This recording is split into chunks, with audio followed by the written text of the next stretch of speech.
함께 읽겠습니다. 내가 말하기를 내가 주의 목전에서 쫓겨났을지라도 다시 주의 성전을 바라보겠나이다 하였나이다. 아멘. 요나서 1장 17절부터 2장 4절까지 본문입니다. 여호와께서 큰 물고기로 요나를 삼키게 하셨다. 여호와께서 큰 물고기로 요나를 삼키게 하셨다라는 말씀의 제목입니다. 오늘 요나서 네 번째 시간인데요. 본문에서는 큰 물고기가 등장합니다. 이 물고기를 통해 요나를 삼키게 하셨다 이렇게 증거하고 있습니다. 17절 말씀에 나와 있습니다. 1장 17절 말씀 다시 한번 봅니다. 여호와께서 이미 큰 물고기를 예비하사 요나를 삼키게 하셨으므로 요나가 밤낮 3일을 물고기 뱃속에 있었다. 자, 이걸 어떻게 우리가 이해하고 받을 것인가, 이제 이게 문제가 되겠죠. 이 내용을 그냥 그대로 문자적으로 그대로 받게 되면 큰 물고기가 무엇이냐, 고래냐, 상어냐, 뭐 이런 걸로 이제 해석하거나 이해할 수밖에 없겠죠. 자, 그러면 문제는 뭐냐면 하나님의 의도를 잃어버린다라는 거죠. 고래가 무엇인지를 찾고 상어가 무엇인지를 찾는 것이 우리가 인생 가운데 살아가는데 어떤 도움이 되겠습니까? 성경에서 말하는 굳이 명칭을 고래냐 상어냐 말하지 않고 큰 물고기라고 하는 것은 어떤 의미와 상징을 담긴 말임을 우리가 늘 기억하며 말씀을 대해야 할 것입니다. 그렇기 때문에 요나를 하나님의 역사가 나타나는 그런 모양으로 우리가 이해하고 있게 되는 것처럼 바다라고 하는 것이 진리를 가리키는 항징, 메타포, 하나님의 뜻을 담겨놓은 우리에게 주신 매개체인 것을 우리가 기억하는 것처럼 물고기도 그런 방식으로 우리가 이해하고 받아들여야 하나님의 뜻을 다다르는 데까지 우리가 나아갈 수 있게 될 것입니다. 자, 바다에 요나가 던져졌단 말이죠. 바다가 무엇입니까? 바다는 진리를 가리키는 말이다 이렇게 설명을 드렸습니다. 하나님께서 우리를 진리 가운데 던져 넣으신다라는 거죠. 근데 그 가운데 큰 물고기가 예비하고 있어요. 진리, 하나님의 뜻이 충만한 그런 상태에 이르는 그 큰 바다에서 우리를 담아놓는 어떤 하나의 용기와 그릇처럼 큰 물고기를 예비하셔서 요나를 삼키게 하셨다라고 할 때 이 큰 물고기는 무엇을 가리키냐면 성전을 가리키고 있는 말입니다. 하나님께서 성전을 예비하시고 그에 우리를 보내셔서 하나님의 뜻을 깨닫는 곳으로 담아두셨다는 거죠. 따라서 이 큰 물고기는 우리가 생각하는 생물학적인 짐승, 그 바다에 사는 어떤 특별한 짐승을 가리키는 말이 아니라 하나님의 임재와 하나님의 뜻을 나타내시고 보여주시기 위해서 이 땅 가운데 보여주신 성전을 가리키는 말로 우리가 이 말씀을 이해하고 받아야 할 것입니다. 자, 이곳에 요나가 보내어졌고 이곳에서 뭐 했느냐? 3일 동안 있었다라는 거죠. 성경에서 말하는 3이라는 숫자는 숫자적 3을 가리키는 말이 아니라 하나님의 뜻이 이루어지는 상태를 나타내는 말입니다. 그렇기 때문에 숫자 3, 4 이런 단어가 나오면 어디로 가야 될까요? 다 창세기 1장으로 가셔야 됩니다. 해석하실 때. 그래서 셋째 날에 있었던 일을 살펴보시면 이게 이런 내용을 우리 가운데 주셨구나라는 것을 깨달을 수 있다는 거죠. 셋째 날 풀이 자라고 채소가 자라고 열매 맺는 나무가 자라게 하시는, 거기서 말하는 것이 이 땅에 정말 우리가 눈으로 보는 저 풀, 저 나무 이런 것들이 나게 하였다 이게 아니라 하나님의 말씀이 우리 안에 들어오면 이게 열리게 되잖아요. 풀이 자라고 씨가 자라고 채소가 자라서 이렇게 열매 맺는 나무가 이렇게 자라게 하시는 것처럼 하나님의 뜻이, 하나님의 나라가 우리를 점유하고 있게 시작한다는 그런 의미로 우리 가운데 주고 있는 것입니다. 그러면 성전으로 우리 가운데 요나를 삼키게 하셔서 보내셨다는 것은 진리의 바다 가운데 하나님의 뜻을 깨닫게 되는 그 장소 또는 그런 상태로 그를 몰아가셔서 그 가운데 하나님의 뜻이 무엇인지를 찾고 구하는 상태로 만들어 가시는 이야기가 오늘 본문의 내용이 되는 것이죠. 자, 진리를 찾고 구하는 자는 어디로 하나님 보내시느냐? 성전으로 보내신다는 것입니다. 그래서 이스라엘 백성들이 광야로 나왔을 때 광야가 커다란 성전인 것이잖아요. 거기서 뭘 봤습니까?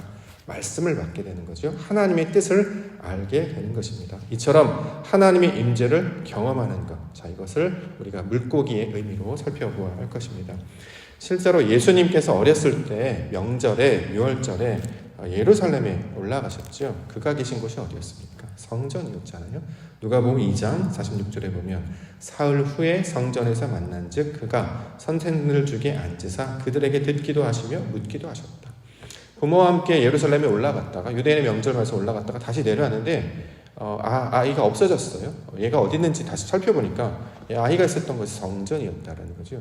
성전, 하나님의 임재, 하나님의 뜻을 깨닫게 하시는 그런 장소. 자, 어렸을 적 굳이 예수님이 어렸을 때 이렇게 기사가 많지 않은데 굳이 이렇게 하는 것은 하나님의 나라가 우리 안에 어떠한 모양으로 임하는지를 이런 성전의 모양으로 나타나고 있는 것입니다. 자, 거기서 하는 것이 무엇이냐? 듣기도 하시고 묻기도 하셨다. 이렇게 하나님의 뜻이 무엇인지를 우리가 진리로 깨닫게 되는 과정을 설명하고 있는 것이죠. 원래 우리는 우리의 지식, 우리가 가지고 있는 어떤 욕망, 우리가 갖고 있는 그 한계, 이걸로 이제 살아갔죠.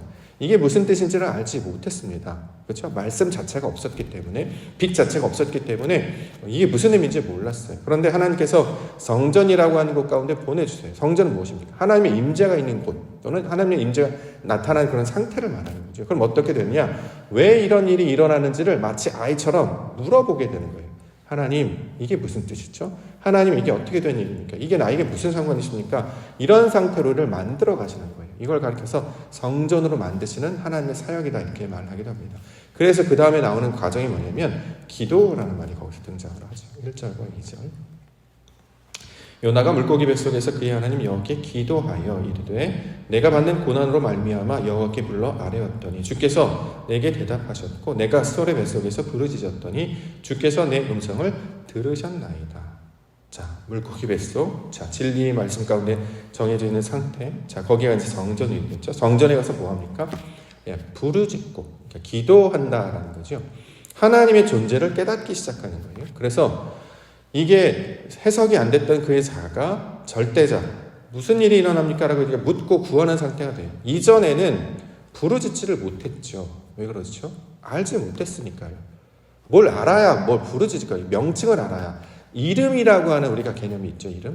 이름은 뭔지 몰랐을 때는 부를 수조차 없습니다. 알지 못하기 때문에요. 근데 어떤 존재를 인식하고 깨닫게 되면 부르게 되지 않습니까? 그걸 이름이라고 부르는데 여기에 여호와를 찾아서 부르고 말하고 대답하여 들었다. 마치 예수님께서 성전에 들어와서 묻기도 하고 듣기도 하셨다. 우리가 이제 기도하는 자가 되는 거죠. 이전에는 기도하지 않고요. 그냥 내 뜻대로 그냥 살았습니다. 내가 하고 싶은 대로. 근데 이제 묻기 시작하는 거예요. 하나님의 뜻이 무엇인지, 아버지께서 원하시는 것이 무엇인지 물어보고 말로 고백하고 또 그것이 어떤 뜻인가요? 들으려고 하고 이러한 상태로 바뀌어 변하게 되었다라는 것이죠. 우리가 이제 신앙생활을 하기 시작하면 신기하게 돼요. 모양을 그대로 따라가지 않습니까? 하나님을 인식하지 못했다가 어느 순간에 성전이라고 하는 곳에 보내어져요. 우리가 보통 이제 교회라고 말하고 예배당 이렇게 말합니다. 일반적인 곳에서도 하나님을 만날 수 있을 것인데 일반적인 곳에서 하나님을 잘 찾지 않고요. 우리는 정해진 곳, 정해진 처소로 나와서 예배합니다. 왜냐하면 그게 신앙의 과정 가운데, 훈련 가운데 나타나 있기 때문이죠. 자, 세상에서 어떤 어려움을 겪게 돼요. 이제 이런 일이 왜 일어나는지 몰라요. 근데 어느 날 하나님께서 그를 진리 바다에 던지신다는 거죠. 그러면 그 하나님의 뜻을 구하려고 막 허우적대는 것 같아요. 근데 그냥 내버려두면 죽지요. 무슨 뜻인지 모르니까 거기에 이렇게 막 자기의 생각 가운데 이렇게 매몰되어서 막 헤매이게 되는 것이고 숨도 못 쉬고 답답한 지경, 숨을 쉴 수가 없는 지경이죠. 그러니까 물고기, 성전이라는 곳에 이렇게 담아 놓으셔서 그 안에서 이 뜻이 무엇인지를 찾고 구하는 자로 하나님께서 만들어 주신다는 거죠. 노아의 홍수 때 나타나는 방주와 똑같죠. 큰 물이 일어나서 세상을 뒤집어 엎어버렸습니다. 그냥 내버려두면 죽지요. 그랬더니 방주 안에 담아 놓으신 거예요. 그래서 이게 떠오르게 하시죠. 그래서 물이 창고라 했으나 그는 죽지 않았습니다. 왜냐하면 하나님의 뜻을 아는 과정으로 이 노아를 설명하고 있기 때문입니다. 실제로 이 요나를 거꾸로 하면 노아라는 뜻으로 나옵니다. 그렇게 해서 진리의 바다 가운데 우리를 성전으로 채워주셔서 하나님의 뜻을 이제 어떻게 해요? 말하기도 하고 듣는 자가 되는 것. 어린아이의 신앙에서 조금씩 자라가죠. 하나님을 더듬어 알기 시작하고 부르짖기 시작하는 것. 자, 이것을 가리키고 있는 말입니다. 그랬더니 이제 뭡니까? 내가 스올의 뱃속에서 부르짖었다. 스올, 이제 음부라고 이제 번역하고 어떤 때는 이제 지옥 이렇게 이야기하기도 하고요. 무적에 이렇게 번역하기도 합니다. 스올의 뱃속. 내 내면을 가리키고 있는 말이에요. 우리가 보통 지옥, 음부 이러면 세상에 어떤 이상한 저 심해 깊은 곳에 그 마귀들이 살고 사람을 괴롭히는 고통의 어떤 특별한 장소라고 생각하는데 그런 내용으로 주신 말이 아니죠. 천국이 장소가 아니듯이 하나님의 다스린 상태를 말하듯이 무적행, 음부, 수월도 같은 개념입니다. 내 안에 깊은 곳 가운데 상념으로 말미암아 갈등으로 말미암아 한없이 마음이 추락하는 경험을 해보신 적 있으시죠? 이걸 가리켜서 스올이라고 부릅니다. 내가 내 뜻 가운데 계속 가라앉는 거예요. 소위 말해서 우리가 낙심이라는 표현을 하죠. 마음이 이렇게 쿡 떨어져. 근데 그게 떨어져서 어느 정도 멈추면 좋은데 계속 내려가죠. 끝으로. 그러니까 막 헤어나질 못해서 거기에 막 파묻혀 있는 거예요. 근데 놀랍게도 그러한 상태 가운데 성령의 빛이 들리기 때문에 거기서 다시 나의 자아를 발견해서 다시 끌어내는 장면. 이게 하나님이 하셔야 되는 일이라는 거죠. 그래서 이때 일어난 일이 뭐냐면 내 깊은 곳 가운데 뭐가 있는지를 보게 하세요. 거기는 어둠밖에 없잖아요. 그죠? 바닥이 없어서 계속 떨어져요. 그런데 하나님께서 음성을 듣게 하시는 거죠. 하늘에서 들리는 음성에서 고개를 바꾸는 겁니다. 다른 게 아니라 우리가 산을 향하여 이 고개를 들어서 바라본다라는 것은 그냥 마치 다니엘이 사자굴에서 고개를 들어서 하나님을 바라보는 것과 똑같아요. 사방은 뭐죠? 우겨쌈을 당하는 거예요. 현실은 뭐죠? 우겨쌈을 당하는 거예요. 앞에도 막혀있고 뒤에도 막혀있고 나의 생각은 계속 바닥으로 떨어지고 어떻게 우리를 구원할 수 있겠습니까? 우리가 어떻게 그 어둠 가운데서 구원할 수 있겠습니까? 이때 뭐예요? 부르짖는 거예요. 아버지 살려주세요. 하나님 도와주세요. 내가 그분이 어떤 분인지는 온전히 알 수 없사오나 성경의 말씀에 따라서 나를 지으신 분이라 말씀하시고 나를 구원하시기를 기뻐하시는 분이시라 말씀하시고 나를 기뻐하시며 사랑하신다는 그 말씀. 주여 나를 구원하여 주시옵소서. 그래서 기도할 때 탄식밖에 안 나오잖아요. 진짜 힘들면 주여 이 한마디도 겨우겨우 내는 거예요. 어떻게 해달라 저떻게 해달라 이것조차 힘이 없어서 말을 못하는데 주여라는 그 말. 정확하게 이 말을 내가 여호와, 야훼, 아도나이, 예수, 주 뭐라고 부르더라도 이것을 통해 그분을 다 담아낼 수는 없사오나 그 모든 것 가운데 근원 되시는 나를 지으시고 나를 이 땅 가운데 보내신 그분을 부르짖기 시작한다는 거죠. 이게 뭐냐 성경에서 회개라고 부르는 거예요. 아들이 내 상태를 깨달아서 아버지의 집 위에 떠오르게 되는 거죠. 내가 돌아갈 곳이었구나. 내가 원래 찾아가는 그 근원이 바로 여호와구나라는 것을 알게 되는 상태. 이게 어디서 벌어지냐? 보통 성전에서 벌어진다는 거예요. 하나님의 말씀으로 갖두어 놓은 그곳. 그래서 이것을 상징으로 표현할 때는 교회 건물 이렇게 이야기하기도 합니다. 자, 그래서 결론적으로 뭐냐? 주변의 것들을 발견하기 시작하죠. 3절 주께서 나를 기쁨 속 바다 가운데 던지셨으므로 큰 물이 나를 둘렀고 주의 파도가 큰 물이 다 내 위에 넘쳤나이다. 나를 하나님께서 말씀하신 그런 상태 가운데 던져두셨군요. 진리가 나를 뒤덮고 파도와 물결이 다 내 위에 덮치게 되는군요. 자, 이런 가운데 막 폭풍과 치는 것 가운데 덮이는 것 가운데 있는데 자, 이때 하나님을 찾게 되는 것을 가리키는 말이죠. 2장 4절 내가 말하기를 내가 주의 목전에서 쫓겨났을지라도 다시 주의 성전을 바라보겠나이다. 그렇죠. 여기서 갑자기 성전이 등장하는 이유가 바로 그것이죠. 하나님께서 내 안에 계시는 그 하나님의 온전한 뜻을 다시 고개를 들어서 찾고 바라는 자로 그렇게 감당해 나아가겠습니다. 이렇게 이야기하는 거죠. 주의 목전에서 쫓겨났다 이렇게 이제 표현하는데요. 하나님께서 쫓겨내신 게 아니에요. 우리 하나님 그런 분 아니시잖아요. 여기서 이제 쫓아났다는 표현은 뭐냐면 성령에게 이끌려서 광야로 나갔다. 이제 이 표현입니다. 실제로 예수님께서도 공생애가 시작하신 다음에 첫 번째로 감당하신 사역이 뭡니까? 광야로 내몰리셨어요. 자기의 의지로 된 게 아니라는 거죠. 여기서 목전에서 쫓겨났다는 것은 내가 의도하여서 선택한 것이 아니라 무언가 모르는 그 하나님의 인도하심 가운데 내가 인도함을 받을 수도 이끌려 나가는 것 같기도 하고 어떨 때는 내몰리는 것 같기도 하는 그런 느낌으로 성령의 역사를 설명하고 있는 것입니다. 마태복음 4장 1절에는 그때 예수께서 성령에게 이끌려 마귀에게 시험을 받으러 광야로 가셨다. 마가복음 1장 12절에는 성령이 곧 예수를 광야로 몰아내셨다 이런 표현을 한다는 거죠. 이게 바로 목전에서 쫓겨났다는 표현으로 번역을 그렇게 하고 있는 것인데 성령에게 이끌려서 그러니까 내 의지가 아니라 무언가에 이룰 수 없는 뭐라고 설명할 수 없으나 나를 인도해내시는 그곳 가운데 나아가 뭐합니까? 성전을 바라봅니다. 이렇게 고백한다는 거예요. 성전은 어떤 진짜 눈에 보이는 그걸 가리키는 말이 아니잖아요.